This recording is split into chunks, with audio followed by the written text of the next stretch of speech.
Baiklah, di sini saya akan menjelaskan mengenai teori permainan atau game teori. Jadi, teori permainan atau game teori adalah suatu pendekatan matematis untuk merumuskan situasi persaingan dan konflik antara berbagai kepentingan. Teori ini dikembangkan untuk menganalisa proses pengambilan keputusan dari situasi persaingan yang berbeda-beda dan situasi-situasi persaingan yang melibatkan dua atau lebih kepentingan.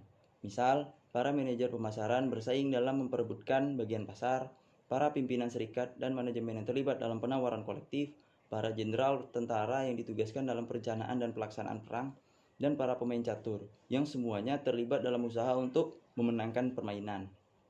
Teori permainan mula-mula dikembangkan atau dikemukakan oleh seorang ahli matematika Prancis yang bernama Émile Borel pada tahun 1921. Kemudian John von Neumann dan Oscar Morgenstern mengembangkan lebih lanjut sebagai alat untuk merumuskan perilaku ekonomi yang bersaing. Aplikasi-aplikasi nyata yang paling sukses dari teori permainan banyak ditemukan dalam bidang militer. Tetapi, dengan berkembangnya dunia usaha atau bisnis yang semakin bersaing dan terbatasnya sumber daya, serta saling kebergantungan sosial, ekonomi, dan ekologi yang semakin besar akan meningkatkan pentingnya aplikasi-aplikasi bisnis teori permainan. Mungkin itu saja yang bisa saya sampaikan. Terima kasih. Salah satu cabang dari game teori adalah drama teori. Nah, pada drama teori ini, konflik dalam pengambilan keputusan ini muncullah sebuah dilema, di mana dilema ini akan muncul apabila setiap pihak itu merasakan suatu hambatan dalam pencapaian tujuan yang telah disepakati. Nah, setiap pihak pun berusaha untuk menghilangkan dilema ini dengan cara melibatkan emosi, baik itu emosi yang positif maupun negatif, argumentasi yang rasional, perubahan asumsi, dan juga nilai-nilai. Emosi yang positif ini diperlukan untuk meyakinkan pihak lain bahwa pihak tersebut pun siap untuk berkolaborasi. Sedangkan emosi yang negatif ini diperlukan untuk meyakinkan pihak lain bahwa dia pun serius dengan ancamannya. Dan juga sekalipun dilema ini hilang, maka tujuan dari hasil keputusan yang tadi sepakat tersebut akan berjalan dengan baik. Jadi dengan drama teori ini, semua pihak itu akan memperkirakan dilema-dilema yang terjadi atau konflik dari pengambilan keputusan tersebut apa saja yang akan terjadi ke depannya. Terima kasih. Baiklah, di sini saya akan menjelaskan tentang macam-macam dilema. Yang pertama adalah dilema konfrontasi. Disebut dilema konfrontasi apabila kedua belah pihak memiliki kondisi yang berbeda. Dalam dilema konfrontasi ini ada 4 macam. Yang pertama adalah threat dilemma. Disebut threat dilemma apabila pihak A tidak dapat meyakinkan pihak B atas ancamannya atau dinilai hanya menggertak saja. Yang kedua adalah rejection dilemma. Disebut rejection dilemma apabila salah satu pihak memiliki hambatan dalam meyakinkan pihak lainnya atas penolakannya. Yang keempat adalah persuasion dilemma.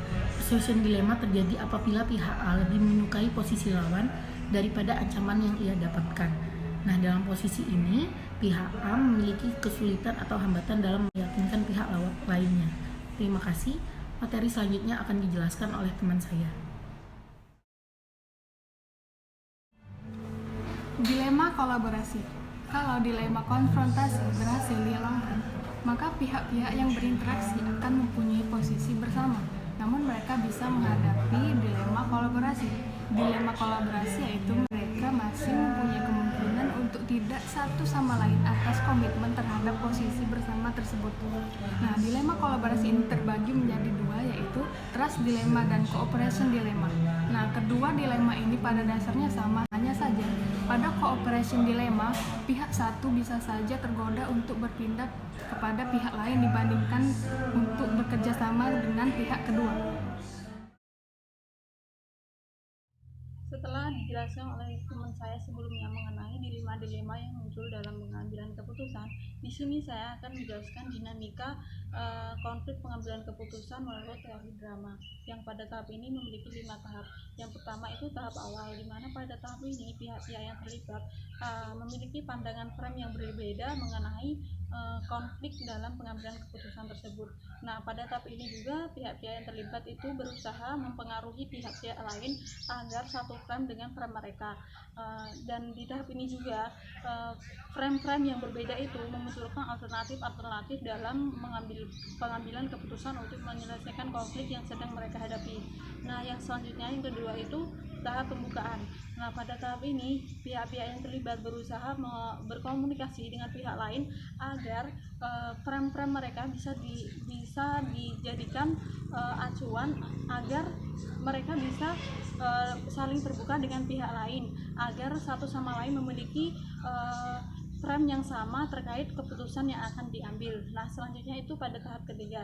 Nah, pada tahap ketiga ini tahapan klimaks, di mana tahap klimaks ini pihak-pihak yang terlibat itu berusaha mengubah frame-frame yang telah disepakati sebelumnya karena mereka berpendapat bahwasanya frame yang telah disepakati bersama itu akan merugikan atau tidak menguntungkan bagi pihak-pihaknya, sehingga pada tahap awal ini pihak-pihak yang terlibat itu berusaha mengubah frame yang nantinya akan diambil dalam pengambilan keputusan mengenai konflik yang sedang mereka hadapi.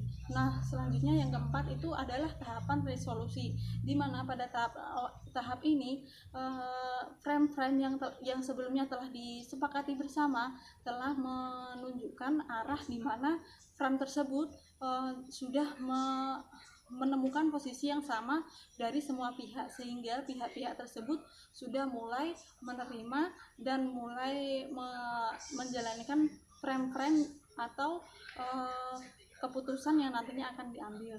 Nah, tahapan terakhir yaitu mengenai implementasi. Implementasi di sini adalah frame-frame atau alternatif yang telah disepakati sebelumnya akan diimplementasikan. Apakah nantinya akan menguntungkan dari sisi positif maupun negatifnya bagi pihak-pihak yang terlibat. Selanjutnya akan dijelaskan oleh teman saya. Selanjutnya, contoh kasus dalam drama teori seperti terjadinya pada sentra industri kecil atau SIK jaringan kulit di Desa Sukaregang, Kabupaten Garut, Jawa Barat. Pada kasus ini sering terjadi dilema-dilema bagi masyarakat dan menimbulkan dilema yang dirasakan oleh beberapa elemen. Yang pertama, dilema lembaga swadaya masyarakat. Dilema ini seperti penolakan terhadap posisi pabrik kulit yang tidak dianggap kredibel oleh pabrik kulit karena lembaga swadaya masyarakat lebih menyukai posisi pabrik kulit dibanding dengan ancaman. Kedua, dilema masyarakat. Masyarakat mengalami dilema ancaman terhadap pabrik kulit karena pabrik kulit merasa bahwa pihak masyarakat belum melaksanakan ancamannya. Dalam hal inilah pihak masyarakat berusaha keras untuk membuktikan bahwa mereka benar-benar serius dengan ancamannya dengan melakukan demo kalau pabrik kulit masih saja membuang limbahnya ke sungai. Ketiga, dilema pabrik. Pabrik kulit mengalami dilema ancaman karena pihak masyarakat merasa bahwa pabrik kulit belum melaksanakan ancamannya. Dalam hal inilah pabrik kulit berusaha keras untuk membuktikan bahwa mereka benar-benar melakukan ancamannya dengan tidak melakukan CSR. Kemudian yang terakhir, dilema pemerintah daerah, yang dimana dilema ini seperti penolakan terhadap posisi lembaga swadaya masyarakat yang tidak dianggap kredibel oleh lembaga swadaya masyarakat. Karena lembaga swadaya masyarakat atau LSM yakin bahwa pemerintah daerah lebih menyukai posisi lembaga swadaya masyarakat dibanding dengan ancaman. Oke, di sini akan menjelaskan kesimpulan dari materi kami dalam kasus pencemaran lingkungan yang dilakukan oleh sentra industri kecil kerajinan kulit di Desa Sukaregang, Kabupaten Garut, Jawa Barat, menimbulkan beberapa dilema yang ada dalam berbagai pihak, mulai dari LSM, masyarakat, pabrik maupun pemerintah daerah. Tentunya dengan menggunakan drama teori dalam melihat kasus tersebut bisa ditemukan solusi untuk mengatasi masalah tersebut. Terima kasih.